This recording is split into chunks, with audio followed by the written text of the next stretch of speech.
गोपालदास मोहिते प्रभाग क्रमांक 11 मधील रहिवासी आहे आणि या ठिकाणी नगराध्यक्षपदासाठी विश्वेश झपके यांना आम्ही सर्व नागरिकांनी एकमताने बहुमत द्यायचं असं ठरवलेलं आहे।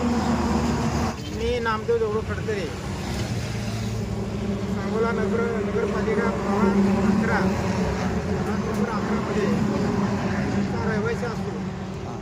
सांगोला नगरपालिका निवडणूक 2025 मध्ये नगराध्यक्षपदासाठी श्री विश्वेश झपके यांना अनुमती देत आहोत, कारण का निष्कलंक, निस्वार्थी आणि युवा नेतृत्व असल्यामुळे येणारा काळ हा सध्या युवा पिढीचाच असल्यामुळे त्या व्यक्तीला आम्ही प्राधान्य देण्याचा प्रयत्न करतोय।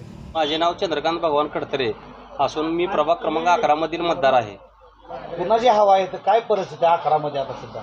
11 मध्ये नगराध्यक्ष पदासाठी झपके सरांचा मुलगा विश्वेश झपके यांचं सध्या चांगली हवा आहे आणि त्यांचं कार्य पण खूप चांगलं आहे।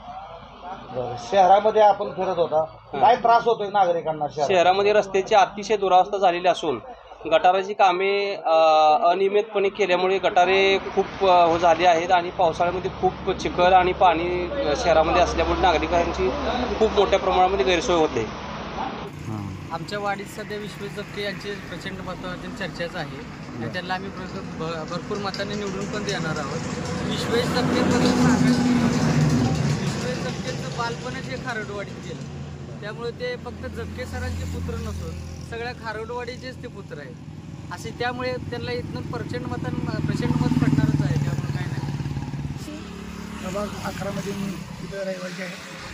सांगोला शहराच्या सार्वत्रिक नगरपालिकेची सार्वत्रिक निवडणूक लागली, त्या महिन्याभराच्या काळातच चित्र अंधुक असताना शहरातील एक सुप्रसिद्ध घराणं की 3 पिढ्यापासून सामाजिक आणि राजकीय क्षेत्रात असलेलं घराणं हे झपके सर, प्राध्यापक झपके सर आणि यांचा मुलगा चिरंजीव विश्वेश बी इंजिनिअरिंग असून तो उच्च शिक्षित असून त्यांना आत्तापर्यंत 10-15 वर्षात उद्योगधंद्यात चांगल्यापैकी प्रगती केलेली आहे आणि त्यांनी या राजकारणाला गेल्या 2-3 वर्षापासून त्याच्या घरात राजकारण असल्यामुळे त्यांना राजकारण नवीन नाही, त्या गेल्या 2-3 वर्षात ह्या शहरात झालेला काही जरा धुळीचं राज्य, रस्ते, खड्डे त्याचं जरा थोडंसं बारीकानं अभ्यास करून आपल्यासारख्याने आता या राजकारणापासून लांब राहून उपयोग नाही,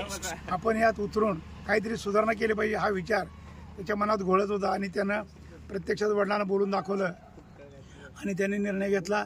झपके सरांनी पण निर्णय तरुणाला वाव द्यायचा म्हणून निर्णय घेतला आणि त्या क्षणी ज्या वेळेला हे निवडणुका लागल्या आमच्यासारख्या पण लोकांच्या इच्छा प्रफुल्लित झाल्या, कारण तुम्ही सर्व जनतेने सांगोल्यातल्या काय राज्यातल्या काय गेल्या 2 वर्षात 3 वर्षात जे काय गढूळ राजकारण चालू आहे त्या गढूळ राजकारणाच्या पार्श्वभूमीवर अलिप्त राहून कोणाच्याही मागे न लागता आणि इतर 2 मला वाटते 8-9-11 उमेदवार काहीतरी आहेत नगराध्यक्ष शर्यतीत, तर त्यांनी आज पदार्पण केलं, नगराध्यक्षपदासाठी उमेदवारी अर्ज भरला।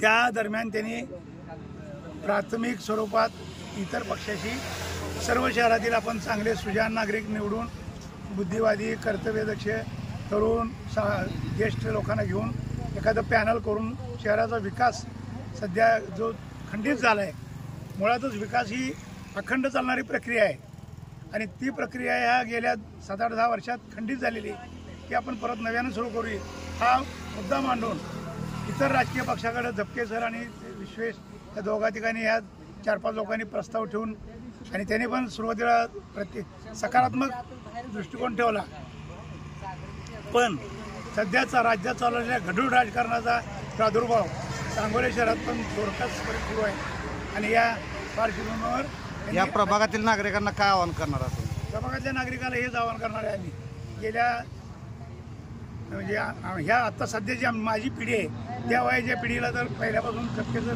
माहीत नाही, खडतरे समाज असो, खारडवाडी असो, प्रभाग नंबर 11 जवळ बराचसा इतर समाज केदार सरोशी वगैरे कंपनी ह्या सर्वांचं ते म्हणजे एक आदराचं स्थान आहे ते घराणंच आणि आणायचे त्यांनी स्वतःहून निर्णय घेतल्यामुळे त्यांना उत्स्फूर्तपणे पाठिंबा मिळत आहे इतर ठिकाणचा, आमच्या पण ठिकाणचा.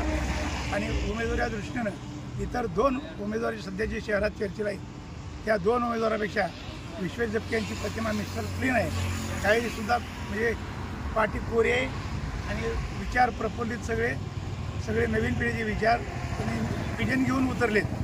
ह्या पक्षातून त्या पक्षातून त्या पक्षात ह्या पक्षात फुटायचा त्यांच्या डोक्यात विचारच नाही. त्यांनी नवीन विजन घेऊन उतरलेत. अगदी 4-2 स्त्रिया जरी भेटल्या तरी त्या स्त्रियांना सुद्धा ते विजन एक 5 मिनिटात समजावून सांगतात माझं काय विजन आहे.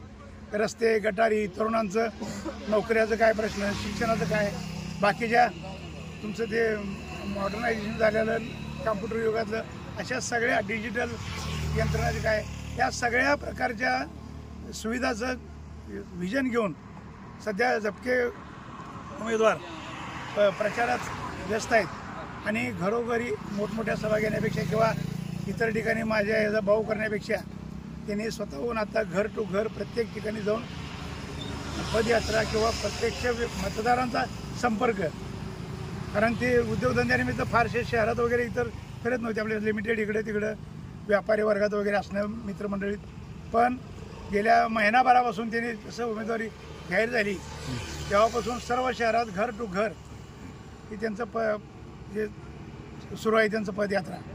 आणि मला खात्री आहे त्या सध्याच्या या व्यवस्थेला कंटाळून जी आमच्यासारखी जी तरुण जे आहे आमच्यासारखे सामाजिक क्षेत्रात काही काम केलेलं किंवा वयस्कर ज्येष्ठ नागरिक काही तरुण पिढी या लोकांना याचा उभं आला आहे. खाजगीत आम्ही इतरत्र बोलताना सुद्धा आम्ही करतोय. तर आमच्याजवळ ते या सध्या परिस्थितीत उभं आलेली लोक, जनता विश्वेश जपके यांना मनापासून काही पाठिंबा देऊन मतदान करतील आणि एक इतिहास घडेल महाराष्ट्र सांगोल्यात. ते कुणाच्या कल्पनात सुद्धा नसेल असं यश मिळवून जपके सरांचे चिरंजीव विश्वेश जपके नगराध्यक्ष निवडून येतील. एवढेच.